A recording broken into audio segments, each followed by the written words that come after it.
கடந்த ஒரு வார அதாவது மே 15 முதல் மே 22 2026 வரை இந்திய பங்குச்சந்தையின் விரிவான தொகுப்பு மற்றும் சந்தை நகர்வுகளுக்கான முக்கிய காரணங்கள் பற்றிய ஆய்வு இதோ.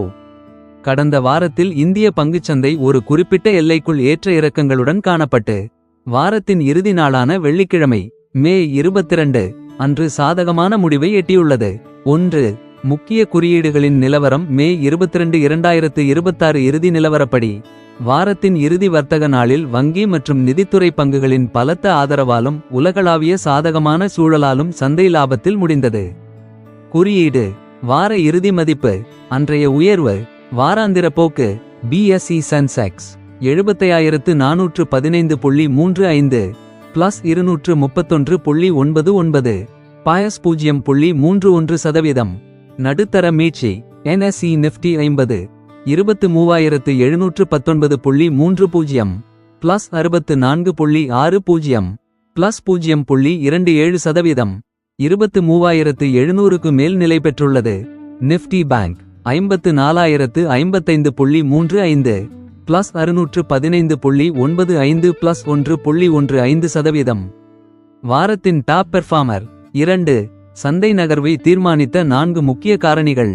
கடந்த வாரம் முழுவதும் சந்தையில் ஊசலாட்டம் இருந்தபோதிலும் இறுதியாக சந்தை மீண்டு வருவதற்கு பின்வரும் காரணங்கள் முக்கியமாக அமைந்தன. அமெரிக்கா ஈரான் பேச்சுவார்த்தை முற்போக்கு கடந்த 3 மாதங்களாக நீடித்து வந்த மத்திய கிழக்கு பிராந்திய பதற்றம் அமெரிக்கா மற்றும் ஈரான் இடையேயான அமைதி பேச்சுவார்த்தையில் ஏற்பட்டுள்ள முன்னேற்றம் காரணமாக சற்று தணிந்துள்ளது. இது உலகளாவிய முதலீட்டாளர்களின் நம்பிக்கையை அதிகரித்துள்ளது. கச்சா எண்ணெய் விலை ஏற்ற இறக்கம் புவிசார் அரசியல் பதற்றங்கள் சற்று குறைந்ததால் கச்சா எண்ணெய் விலை பேரலுக்கு $105 என்ற அளவிற்கு கீழ் சரிந்தது. இந்தியாவின் பணவீக்க அச்சத்தை சற்றே குறைத்துள்ளது. RBI தலையீடும் ரூபாயின் மீட்சியும். கடந்த வாரங்களில் அமெரிக்க டாலருக்கு நிகரான இந்திய ரூபாயின் மதிப்பு வரலாறு காணாத சரிவை சந்தித்து $96 முதல் $97 வரை சென்றது. இதனை தடுக்க இந்திய ரிசர்வ் வங்கி சந்தையில் அதிரடியாக தலையிட்டு டாலர்களை விற்பனை செய்ததால் ரூபாய் மதிப்பு வலுவடைந்து $95.69 ஆக மீண்டது. இது வெளிநாட்டு முதலீட்டாளர்களின் அச்சத்தை குறைத்துள்ளது. நிறுவனங்களின் 4ஆம் காலாண்டு முடிவுகள். நிறுவனங்களின் இறுதி காலாண்டு வருவாய் முடிவுகள் மற்றும் சில முன்னணி நிறுவனங்களின் டிவிடெண்ட் அறிவிப்புகள் சந்தைக்கு சாதகமாக அமைந்தன. 3. துறைசார் செயல்பாடுகள். கடந்த வாரத்தில் தனியார் வங்கிகள் மற்றும் நிதித்துறை பங்குகள் சந்தையை முன்னெடுத்துச் சென்றன. அதே நேரத்தில் முன்னரே நல்ல லாபத்தை கொடுத்த சில துறைகளில் லாப பதிவு காணப்பட்டது. டாப் ஏறிய துறைகள் நிஃப்டி பிரைவேட் பேங்க் கூட்டல் பிளஸ் 1.49% மற்றும் ஃபைனான்ஷியல் சர்வீசஸ் பிளஸ் 1.17%. வட்டி விகித உயர்வு இருக்காது என்ற நம்பிக்கையாலும் ரூபாய் மதிப்பு மீண்டதாலும் ஆக்சிஸ் வங்கி ICICI வங்கி HDFC வங்கி ஆகியவை பலத்த ஏற்றம் கண்டன. Nifty metal 0.44%. உலகளாவிய தேவை மற்றும் புவிசார் அரசியல் சீரானதால் மெட்டல் பங்குகள் உயர்ந்தன.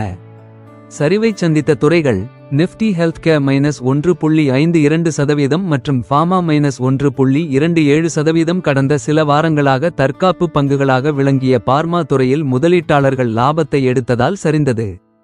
உதாரணம் சன் பார்மா சரிவு. நிஃப்டி மீடியா -1.47% விளம்பர வருவாய் குறைவு மற்றும் பலவீனமான அவுட்லுக் காரணமாக சரிவை சந்தித்தது.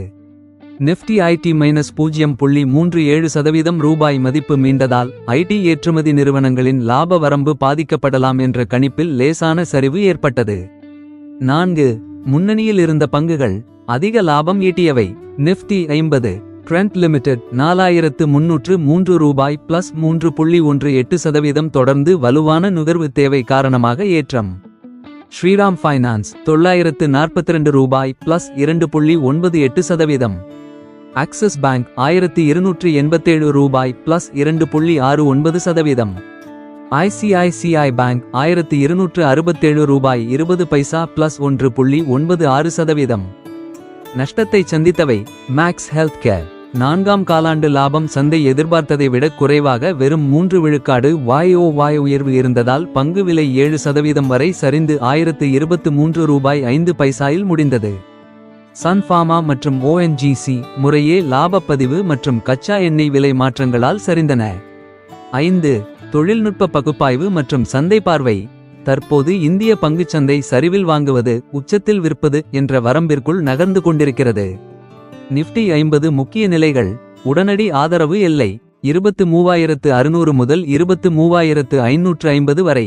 இந்த நிலைக்கு கீழ் சென்றால் 23,400 வரை சரிவு நீடிக்கலாம். முக்கிய தடைநிலை 23,800 முதல் 23,900 வரை. நிஃப்டி 23,800க்கு மேல் தீர்க்கமாக நிலை பெற்றால் மட்டுமே அடுத்த கட்ட காலை ஓட்டம் சாத்தியமாகும். சந்தையின் பயக்குறியீடு தற்போது 17.91 புள்ளிகளில் உள்ளது. இது சந்தையில் இன்னும் ஏற்ற இறக்கத்திற்கான வாய்ப்புகள் தொடர்வதை காட்டுகிறது. உள்நாட்டு நிறுவன முதலீட்டாளர்களின் வலுவான பணவரத்து சந்தையின் வீழ்ச்சியை தடுத்து நிறுத்துகிறது. அதே நேரத்தில் வெளிநாட்டு முதலீட்டாளர்களின் தொடர் விற்பனை சந்தையின் பெரிய உயர்வை தடுக்கிறது. வரவிருக்கும் நாட்களில் மத்திய கிழக்கு அமைதி பேச்சுவார்த்தையின் அடுத்தடுத்த நகர்வுகள் மற்றும் பணவீக்க தரவுகள் சந்தையின் திசையை தீர்மானிக்கும். இந்த வீடியோ பிடித்து இருந்தால் லைக் பண்ணுங்க, ஷேர் பண்ணுங்க, கமெண்ட் பண்ணுங்க மற்றும் சப்ஸ்கிரைப் பண்ணவும். மீண்டும் அடுத்த பதிவில் சந்திக்கும் வரை உங்கள் BM மணி சேனல் குழு. சிறந்த ட்ரேடிங் அனுபவம், சிறந்த பங்குகள். Alice blue demat account with BM மணி. உங்கள் முதலீட்டு பயணத்திற்கு முதல் படி BM மணியுடன் ஒரு டீமேட் அக்கவுண்ட். தேங்க்யூ ஃபார் வாட்சிங். வாட்ஸ்ஆப் 9444147232.